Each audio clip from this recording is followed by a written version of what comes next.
अभिषेक मलिक नाम का एक लड़का जब अपने घर जाता है, बड़ा खुश था क्योंकि वो होटल में पार्टी करके आया था। और जब वो अपने घर जाता है तो वहाँ पे जो सीन देखता है, जो दृश्य देखता है, उसके पैरों तले ज़मीन खिसक जाती है। उसके घर के जितने भी फर्श थे, घर के जितने भी दीवार थे, सब के सब पे खून के छींटे पड़े हुए थे। और जब वो और अंदर जाता है तो वहाँ देखता है कि ग्राउंड फ्लोर में ही उसके पिताजी डेड बॉडी वहाँ पे पड़ी हुई थी। और ऐसा प्रतीत हो रहा था कि बड़े ही नज़दीक से उनके सर पे हथियार रख कर और गोली मारा हो, क्योंकि उनके भेजे का, उनके खोपड़ी का जो दशा था वो देखने लायक नहीं था। जब वो थोड़ा सा हिम्मत करके अब फर्स्ट फ्लोर पे पहुंचा तो फर्स्ट फ्लोर पे अपने बहन के रूम में जाता है, जिस रूम में उसकी बहन रहती थी, नेहा। और नेहा भी उसी अवस्था में अपने बेड पे पड़ी हुई थी, मतलब उसके भी प्राण पखेरु उड़ चुके थे। उसके बाद जब वो अपने रूम में जाता है तो उसके रूम में भी उसकी नानी और उसके माँ का भी बॉडी उसी अवस्था में पड़ा हुआ था। अब सवाल यह उठता है, जब उसकी माँ, उसकी बहन, उसके पिता के साथ साथ उसके नानी तक को भी नहीं छोड़ा गया, तो फिर अभिषेक मलिक को क्यों छोड़ा गया? पुलिस के लिए ये एक सवाल बन चुका था और पुलिस इन सारे सवाल का जवाब खोजने में लगी हुई थी। यकीन मानिए, जब इस दुखद और रहस्यमयी घटना को आप सुनेंगे तो आप सोचने पे मजबूर हो जाएंगे कि आखिर एक परिवार सबसे ज़्यादा जिस शख्स पे भरोसा करता हो, वही शख्स आखिर अपने परिवार का खात्मा कैसे कर सकता है। ये एक बहुत ही रहस्यमयी घटना है। आगे वीडियो में सारा कुछ क्लियर हो जाएगा। और यकीन मानिए, जब इस पूरे घटना को आप सुनेंगे तो आपके पैरों तले ज़मीन खिसक जाएगी, आपकी रूह कांप जाएगी। यह सच्ची दुखद और रहस्यमयी घटना हरियाणा के रोहतक शहर के विजयनगर कॉलोनी में रहने वाले प्रॉपर्टी डीलर प्रदीप मलिक की है। प्रदीप मलिक अपने परिवार में अपनी पत्नी बबली देवी के साथ अपने 21 वर्षीय पुत्र जिसका नाम अभिषेक था, उसकी बेटी जिसकी एज 18 साल थी, उसका नाम नेहा मलिक था, और उसके साथ साथ अभिषेक की नानी मतलब उसकी सास, प्रदीप की सास भी उसी कॉलोनी में, उसी घर में रहती थी। मतलब उसके परिवार में इतने लोग रहते थे। अब प्रदीप मलिक एक प्रॉपर्टी डीलर थे और इतनी बड़ी संपत्ति होने के कारण प्रदीप को खतरे की भी आशंका थी। इसलिए उनको लग रहा था कि मुझे हथियारबंद कुछ अपने साथ बॉडीगार्ड रखने चाहिए। इसलिए उन्होंने हथियारबंद बॉडीगार्ड भी रखा था और साथ ही साथ उसने 2 लाइसेंसी हथियार भी अपने घर में रखा था। और उस हथियार की ट्रेनिंग न सिर्फ उन्होंने खुद लिया था, वो हथियार चलाना न सिर्फ प्रदीप मलिक जानते थे, बल्कि उसके साथ साथ अपने बेटे अभिषेक, अपनी बेटी नेहा और साथ ही साथ अपनी जो पत्नी थी उनकी बबली, मतलब तीनों, इन सब को उन्होंने हथियार चलाने की एक अच्छी खासी ट्रेनिंग दे रखी थी, ताकि जब भी कोई किसी प्रकार की वैसी ज़रूरत पड़े उस हथियार को चलाने की, तो ये लोग अपने सुरक्षा के लिए, सेल्फ डिफेंस के लिए उस हथियार का प्रयोग सफलतापूर्वक कर सकें। सब कुछ ठीक ठाक चल रहा था। समय अपने रफ्तार से निरंतर आगे की ओर बढ़ रही थी, लेकिन अचानक जो अभिषेक मलिक था, अभिषेक मलिक के एक्टिविटी में कुछ चेंजेस देखने को मिलने लगा। उसका हरकत, उसका रहन सहन, उसका चाल ढाल, उसके चलने का तौर तरीका, और यूँ कहें कि उसके एटीट्यूड में भी एक विशेष प्रकार का चेंजिंग देखने को मिल रहा था। सब लोग उसके इस बदलाव से काफ़ी चिंतित थे कि आखिर अभिषेक ऐसा क्यों कर रहा है। इसी बीच उसकी बहन ने एक दिन अभिषेक को उसके ही कमरे में कुछ ऐसा करते हुए देखा, जिसको देख के नेहा के मानो पैरों तले ज़मीन खिसक गई कि आखिर उसका भाई एक जेंट्स होते हुए, एक बॉयज होते हुए, ये लड़कियों वाली हरकत क्यों कर रहा है। जो भी हरकत उसने उसके रूम में देखा होगा, शायद वही हरकत इस घटना का मुख्य कारण था। उसके सारे इस चेंजेस को नेहा ने बड़े ही गंभीरता से देखा, जाना, और जानने के बाद इस बात की सूचना उसने अपने परिवार में बता भी दिया। इस बात को लेकर सबको डर हो रहा था कि कहीं अभिषेक समलैंगिक का तो शिकार नहीं हो गया, कहीं ये समलैंगिक तो नहीं है। तमाम तरह के अनवांटेड चीज़ों का ख्याल परिवार में लोगों को हो रहा था। और इस बात पे जो उसकी बहन थी नेहा मलिक, उसने विशेष तौर पे ध्यान देना शुरू कर दिया। इसके बाद उसको समझाने बुझाने की कोशिश की गई, सब कुछ ठीक ठाक हो गया था। लेकिन अचानक से उस परिवार में एक ऐसा खौफनाक, दर्दनाक घटना घटता है। उस घटना ने पूरे परिवार को झकझोर के रख दिया। पूरे परिवार का खात्मा, और वो भी पल भर में, जिस बात की परिकल्पना किसी ने न की थी, वही देखने को मिला। आखिर सवाल ये था कि अभिषेक के परिवार के सारे सदस्यों का किसने कत्ल किया। तमाम तरह के सवाल सबके मन में बार बार आ रहे थे। एक दिन अपने दोस्तों के साथ पार्टी करके अभिषेक जब अपने घर पहुंचता है और घर पहुंचने के बाद वो बेल बजाता है, बेल बजाने के बाद भी जब कोई दरवाज़ा अंदर से नहीं खोलता है तब फिर वो अपने माँ को फ़ोन करता है। एक बार करता है, 2 बार करता है, उसके बाद भी न तो उधर से कॉल बैक आता है और न ही इसके कॉल को पिक किया जाता है। फिर वो दोबारा कॉल अपनी बहन नेहा को करता है। नेहा को भी जब वो कॉल करता है तो नेहा भी इसके कॉल को पिक नहीं करती है और न ही नेहा उधर से कॉल बैक ही करती है। तो इसकी परेशानी बढ़ने लगी और ये थोड़ा टेंशन में आ गया और इसके बाद अंदर से किसी अनहोनी के होने का डर इसको बार बार सताने लगा कि आखिर क्या हो गया है इस घर के अंदर। इसके बाद अभिषेक अपने मामा को फ़ोन करता है और कहता है कि मैं बार बार बेल बजा रहा हूँ, बेल बजाने के बाद भी कोई अंदर से दरवाज़ा नहीं खोल रहा है, मैंने कॉल भी किया। तो उसके मामा बोलते हैं कि बिल्कुल चिंतित होने की बात नहीं है, मैं पहुँच रहा हूँ ना, और डरना मत, मैं पहुँच रहा हूँ वहाँ पर। चूँकि उसके मामा भी पास के ही मोहल्ला में रहते थे, वो अपनी गाड़ी से तुरंत वहाँ पे मौके वारदात पे पहुँचे और इसके बाद तब तक कुछ पड़ोसी भी वहाँ पे आ चुके थे। पड़ोसी के साथ साथ जब उसके मामा और अभिषेक मलिक किसी तरह उस एंटर करते हैं और एंटर करने के बाद वहाँ का जो नज़ारा वो लोग देखते हैं, उसको देख के मानो उन लोगों के सबके पैरों तले मानो ज़मीन खिसक जाती है, सबके मानो रूह कांप जाते हैं और सब लोग ये सोचने लगते हैं कि आखिर ये हुआ तो हुआ क्या। क्योंकि उसके पिता प्रदीप मलिक की डेड बॉडी एक और दीवार के सहारे लुढ़की हुई पड़ी हुई थी और ऐसा प्रतीत हो रहा था कि किसी ने बड़े ही नज़दीक से उसके माथे में गोली मारा हो। और इसके बाद जब थोड़ा सा वो लोग और आगे बढ़ते हैं, फर्स्ट फ्लोर पे जब जाते हैं तो वहाँ का नज़ारा भी बिल्कुल ठीक वैसा ही था। और फर्स्ट फ्लोर के अंदर जो कमरा था, कमरे में वो रहता था, उसी के कमरे में उसकी नानी और दूसरी ओर उसकी माँ भी मानो उसी अवस्था में पड़ी हुई थी। उन दोनों के भी प्राण पखेरु उड़ चुके थे, वो दोनों भी अब इस दुनिया में नहीं थे। इसके बाद हिम्मत करके थोड़ा सा जब आगे बढ़ते हैं अपनी बहन के कमरे की ओर वो दोनों लोग जाते हैं तो वहाँ भी अभिषेक जो नज़ारा देखता है वो देखने के बाद उसकी आंखें मानो बंद की बंद ही रह जाती है। उसकी बहन भी उसी अवस्था में लेटी हुई थी, उसके बहन के भी प्राण पखेरु उड़ चुके थे, उसकी बहन भी अब इस दुनिया में नहीं थी। मतलब यूँ कहें कि अभिषेक मलिक अपने परिवार के सभी सदस्यों को इस अवस्था में देख के काफ़ी ज़्यादा चिंतित हो जाता है, काफ़ी रोने लगता है। जितने भी पड़ोसी वहाँ पे पहुँचे हुए थे, उसके मामा थे, सब लोग उसको समझाने बुझाने की कोशिश करते हैं। तब तक वहाँ पे पुलिस भी पहुँच जाती है और जैसा ही पुलिस पहुँचती है उन चारों बॉडी को लेके पोस्टमार्टम में भेजती है और पोस्टमार्टम से जब उनका बॉडी वापस आता है, उन चारों का डेड बॉडी वापस अभिषेक को मिलता है, तब फिर अभिषेक अपने मामा और अन्य पड़ोसियों के साथ उन बॉडी का अंतिम संस्कार करता है। पुलिस के लिए एक सवालिया निशान ये था कि जब प्रदीप के परिवार वालों की सामूहिक रूप से एक ही समय में हत्या की गई तो फिर उस परिवार का एक लौता वारिस जो कि अभिषेक मलिक था, उसको क्यों छोड़ा गया। ये तमाम तरह के सवाल ये परेशान कर रहे थे, तमाम तरह की बातें निकल के आ रही थी कि आखिर ऐसा सब कुछ कैसे हो सकता है। जितने भी वहाँ पे पड़ोसी थे, अगल बगल के लोग थे, सबसे पूछताछ की गई और इतना तो तय था कि जितने नज़दीक से प्रदीप मलिक को गोली मारा गया था वो देख के साफ साफ प्रतीत हो रहा था कोई न कोई उनके परिवार का अपना ही है जिसने इन सब की हत्या की है। लेकिन पुलिस को जांच करने के उपरांत कोई बहुत ज़्यादा ठोस सबूत नहीं मिल रहा था। एक बार अभिषेक के ऊपर शक गया पुलिस का। पुलिस ने अभिषेक को बुलाया और अभिषेक से ये जानने की कोशिश की कि जिस समय ये सारा कृत्य हुआ था उस समय अभिषेक कहाँ था। तो फिर अभिषेक बोलता है कि मैं अपने दोस्तों के साथ पार्टी कर रहा था और पार्टी करके जब मैं दिन के लगभग 2 बजे आया तो अंदर का जो सीन था उसको देख के मैं आश्चर्यचकित हो गया और अपने मामा को फ़ोन किया।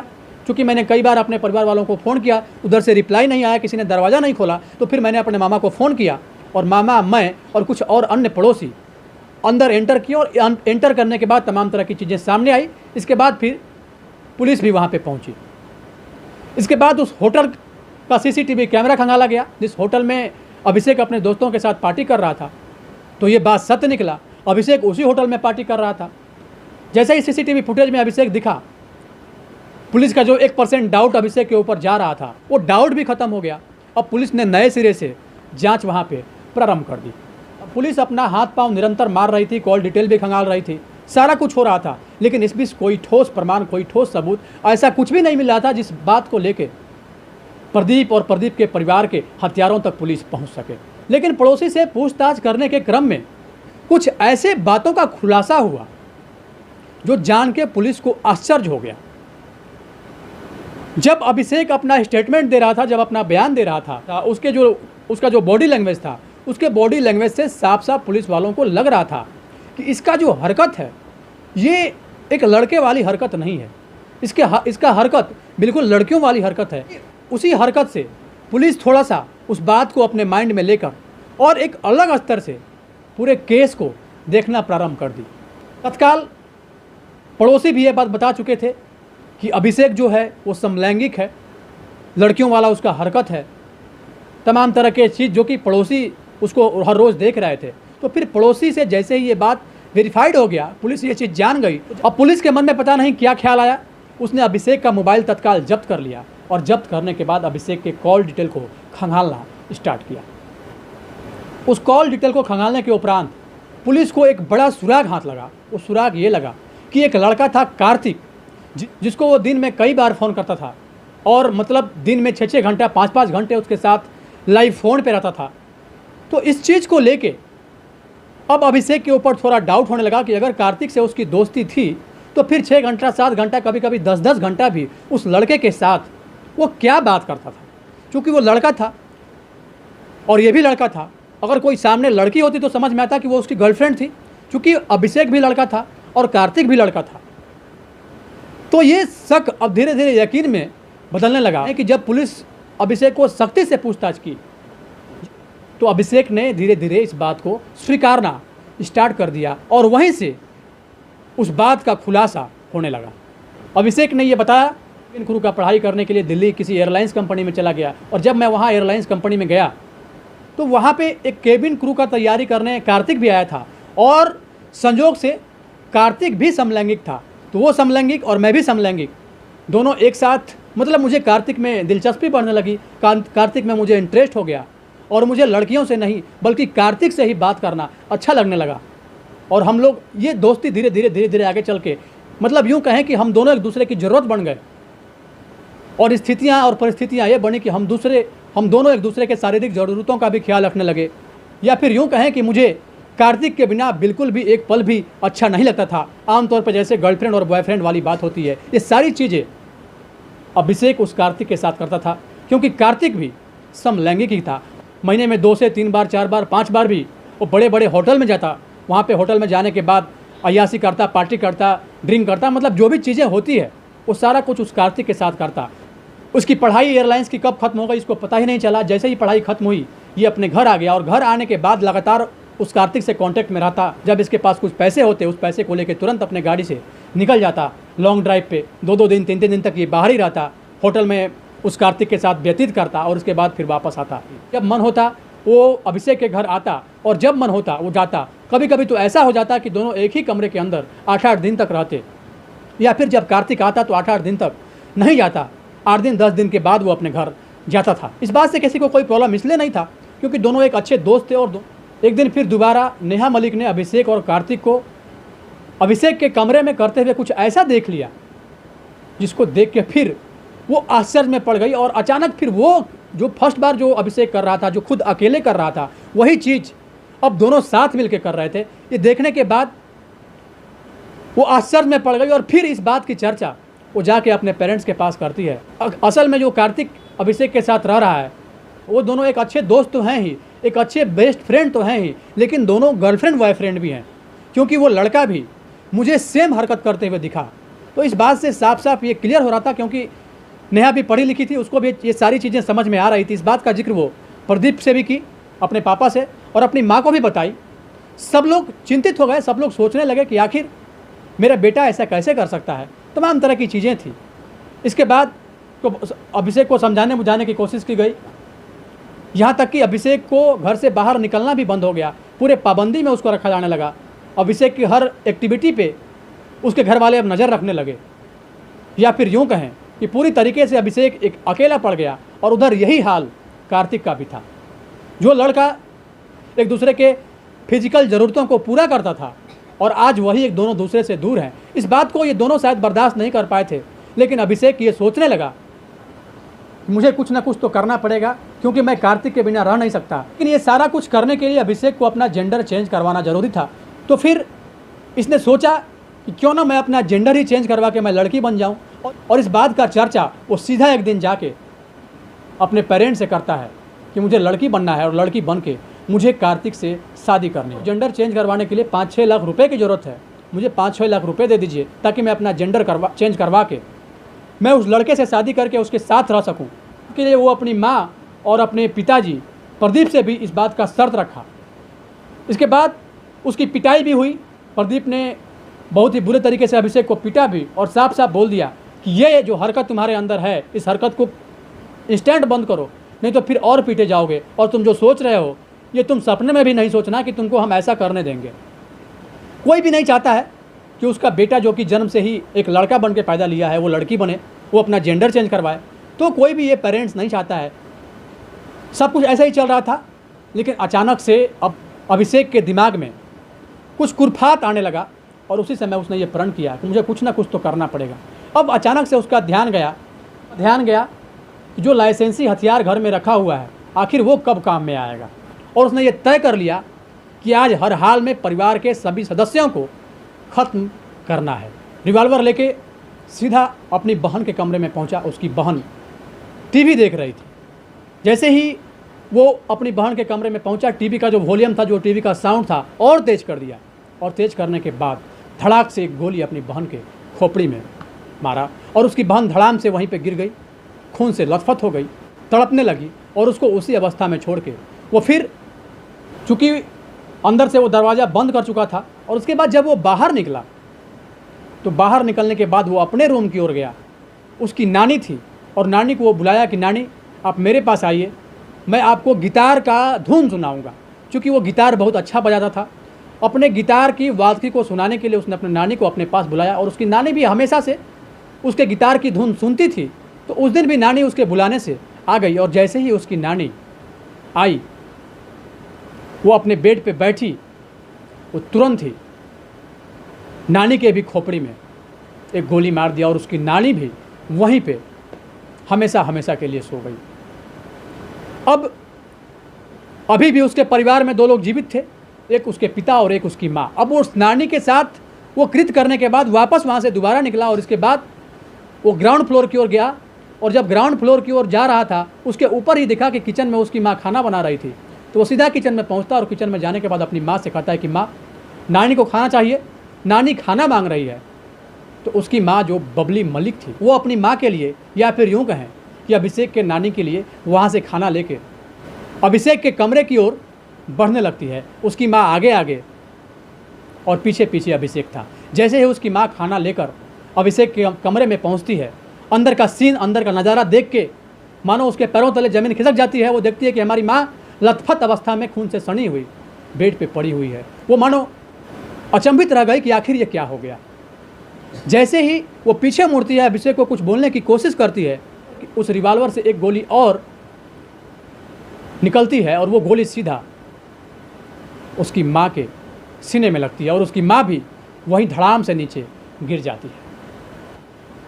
घर के 3 सदस्यों की बड़े ही निर्मम तरीके से अंत हो चुका था, और इसके बाद अब वो धीरे धीरे ग्राउंड फ्लोर में नीचे उतर जाता है। उतरने के बाद अपने पापा के पास जाके बैठता है। उसके पापा किसी प्रॉपर्टी डीलर से उसी समय फ़ोन पे बात कर रहे थे, और वो अपने पापा के पास यानी कि प्रदीप मलिक के पास जाके बैठता है, और बैठने के बाद अपने पॉकेट से रिवॉल्वर निकालता है, और रिवॉल्वर निकालने के बाद अचानक से वो अपने पापा के खोपड़ी में सटा के अपने पापा को ही शूट कर देता है। उसके पापा वहीं तड़पते हुए दम तोड़ देते हैं।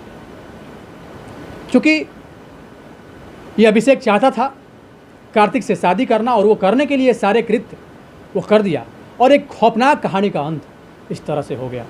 इसके बाद अभिषेक ने जैसे ही इस बात की पुष्टि की, जैसे ये पूरे घटना का जिक्र उसने पुलिस को बताया, पुलिस उसको वहीं पे अरेस्ट कर ली, और अरेस्ट करने के बाद उसको जेल भेज दी। और अब सवाल ये उठता है कि आखिर अभिषेक को क्या मिला, अब अभिषेक किसके सहारे रहेगा।